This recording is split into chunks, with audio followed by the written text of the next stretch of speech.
Assalamualaikum warahmatullahi wabarakatuh. Halo teman-teman semua, perkenalkan saya Syura Anjeliska dengan NIM 2217180 dari Prodi Bahasa dan Sastra Indonesia, Fakultas Bahasa dan Seni Universitas Negeri Padang. Pada kesempatan kali ini saya akan mempresentasikan materi pada pertemuan ke-13 mengenai teori resepsi sastra dan penerapannya dengan mata kuliah pengantar pengkajian kesusastraan dengan dosen pengampu Ibu Yeni Hayati SSM Hum. Pendekatan pragmatik sastra. Pendekatan pragmatik merupakan pendekatan yang memandang karya sastra sebagai sarana untuk menyampaikan tujuan tertentu kepada pembaca, seperti tujuan pendidikan, moral, atau tujuan lainnya. Pendekatan pragmatik memberikan perhatian utama pada peran pembaca.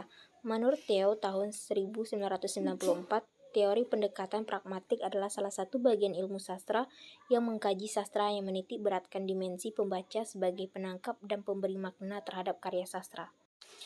Pada tahun 1960, muncul dua orang tokoh ilmu sastra di Jerman Barat yang bernama Hans Robert dan Wolfgang Goethe.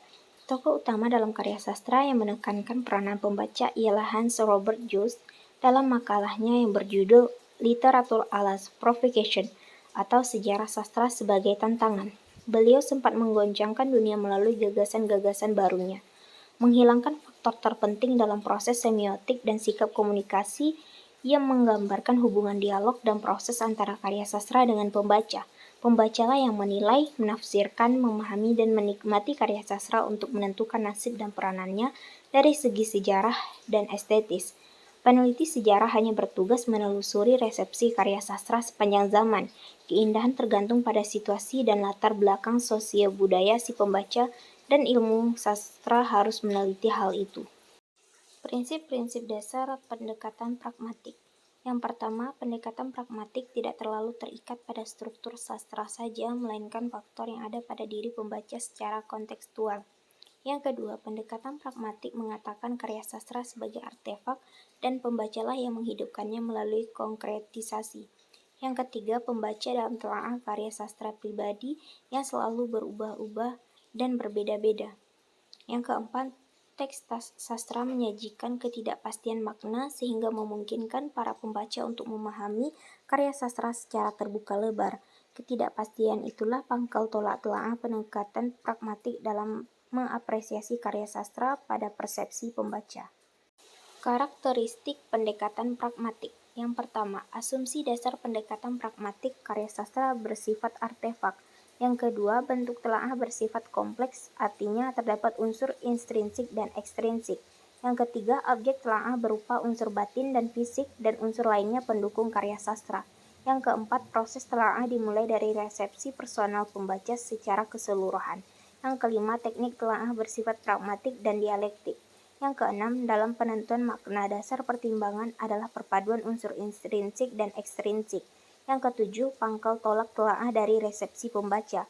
Dan yang kedelapan, unsur pengarang dan pembaca dipertimbangkan dalam menelaah karya sastra. 2. Teori resepsi sastra. Yang pertama yaitu secara perkembangan teori resepsi sastra. Perkembangan teori resepsi sastra yang sistematik baru dilakukan di akhir tahun 60-an di Jerman Barat melalui dua nama, yaitu Hans Robert Jost dan Wolfgang Isar. Pendekatan ini baru mendapat perhatian yang meluas pada akhir tahun 70-an. Perkembangan ini dikatakan cenderung lambat sebab pemikiran mengenai resepsi sastra ditulis dalam bahasa Jerman, dan teori yang mereka kembangkan bertolak belakang dengan kebiasaan yang ada mana orang-orang masih belum menerima sepenuhnya proses melibatkan pembaca dalam suatu karya sastra. Hans Robert Jost tahun 1921 sampai 1997 merupakan salah satu pemikir yang berkontribusi besar terhadap lahirnya teori resepsi sastra dalam esainya yang berjudul The Change in the Paradigm of Literature Scholarship atau perubahan paradigma dalam ilmu sastra, yang menekankan pentingnya peran interpretasi dari pembaca. Yang kedua, pengertian resepsi sastra. Resepsi sastra berasal dari bahasa Latin yaitu receiver dan bahasa Inggris reception, yang berarti penerimaan atau penyambutan pembaca. Secara luas, pengertian resepsi sastra dapat didefinisikan sebagai pengolahan teks, cara-cara pemberian makna terhadap karya sehingga memberikan respon terhadapnya. Hal ini sejalan dengan pendapat Pradopo tahun 2003 halaman 206 bahwa resepsi sastra adalah estetika, artinya ilmu keindahan yang mengacu kepada tanggapan atau resepsi pembaca karya sastra dari waktu ke waktu. Menurut Endraswara tahun 2008 halaman 118 mengemukakan bahwa resepsi berarti menerima atau penikmat karya sastra oleh pembaca. Berdasarkan pendapat di atas, dapat disimpulkan bahwa resepsi sastra merupakan penelitian yang memfokuskan perhatian kepada pembaca, bagaimana pembaca memberikan makna terhadap karya sastra sehingga memberikan reaksi terhadap teks tersebut. 3 dasar-dasar teori resepsi sastra. Yang pertama, teori resepsi sastra Jauss. Kata kunci dari konsep ini diperkenalkan Jauss adalah reception and recoustic, atau estetika tanggapan dan efek. Menurutnya, pembacalah yang menilai, menikmati, menafsirkan, dan memahami karya sastra.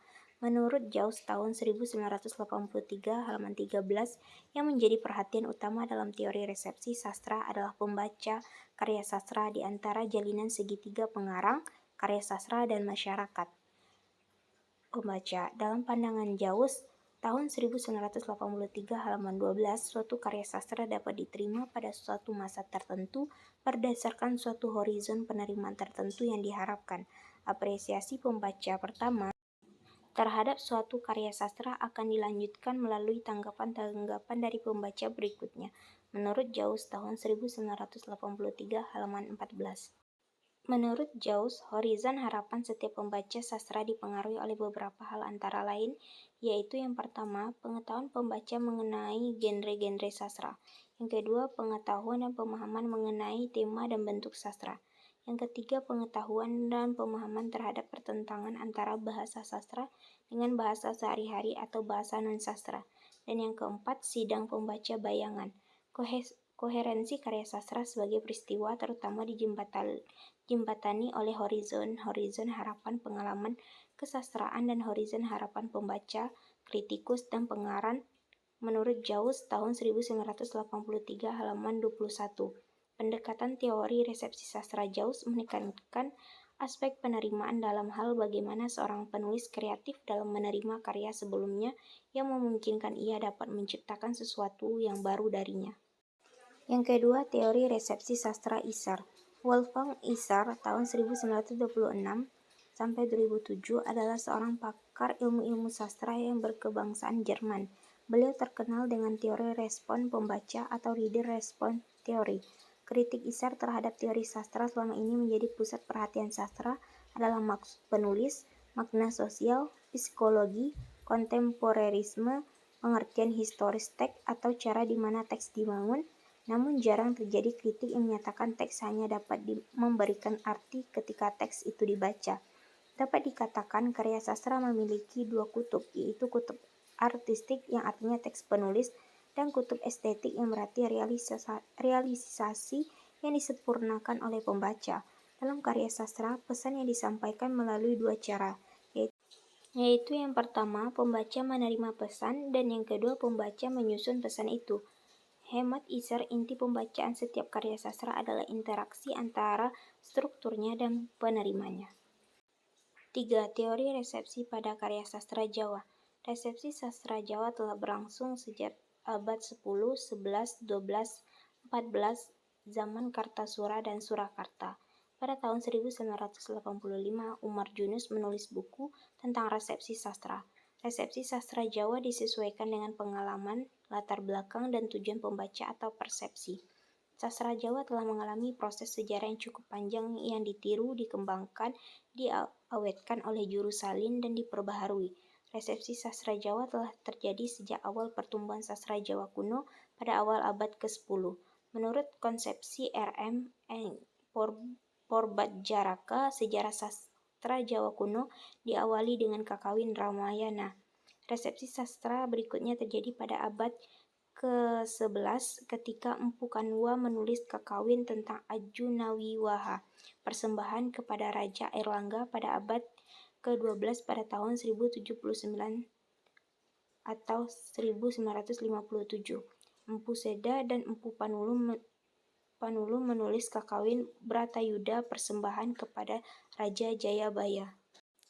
Pada abad ke-14, sesudah tahun 1365 dan sebelum tahun 1389, Empu Tantular menulis Kakawin Arjuna Wijaya. Pada zaman Kartasura terjadi resepsi akhir episode 11 Adiparwa oleh penulis serat Kadaning Ringgit Purwa. Pada zaman Surakarta awal terjadi resepsi serat Rama, Wiwaha, Bimasuci, Bratayuda, dan Suluk Malang Sumirang oleh Yasadipura pada waktu Sang Pujangga menulis serat Cebolek. Baiklah, sekian pemaparan materi pada pertemuan 13 yang hanya dapat saya sampaikan. Mohon maaf apabila dalam penyampaian materi masih banyak kekurangan. Saya akhiri dengan Assalamualaikum warahmatullahi wabarakatuh.